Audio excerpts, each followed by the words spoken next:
अलेमत जुलाई fashion lifestyle and beauty.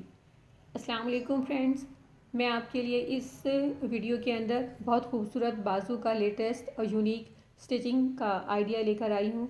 आप ये देखें, ये कप स्टाइल में सिला हुआ बाजू है। इसके बिल्कुल फ्रंट के ऊपर 1 इंच के करीब चौड़ी चुन्नट वाली पट्टी बनाकर लगाई गई है, जो कि कपड़े की ही बनी हुई है। उसके बाद 4 इंच के करीब चौड़ा कफ है, जिसके अंदर बिल्कुल सॉफ्ट वाली बुकरम लगाई गई है। फिर उसको मज़ीद खूबसूरती देने के लिए साथ हल्की सी छोटी सी 1/2 इंच की लेस लगाई है। और लेस लगाने के बाद मज़ीद फर्दर फिर इसको मज़ीद खूबसूरत बनाने के लिए हल्की हल्की चुनट का इस्तेमाल किया गया है। इस तरह से इस बाजू में यूनिकनेस और न्यू फैशन का स्टाइल दिया गया है। इस तरीके से आप अपनी शर्ट्स को बहुत बेहतरीन तरीके से स्टिच करवा सकते हैं। बाजू क्योंकि फ्रंट पे नज़र आते हैं, तो बाजुओं का खूबसूरत अंदाज में सिला हुआ होना बहुत ज़रूरी है।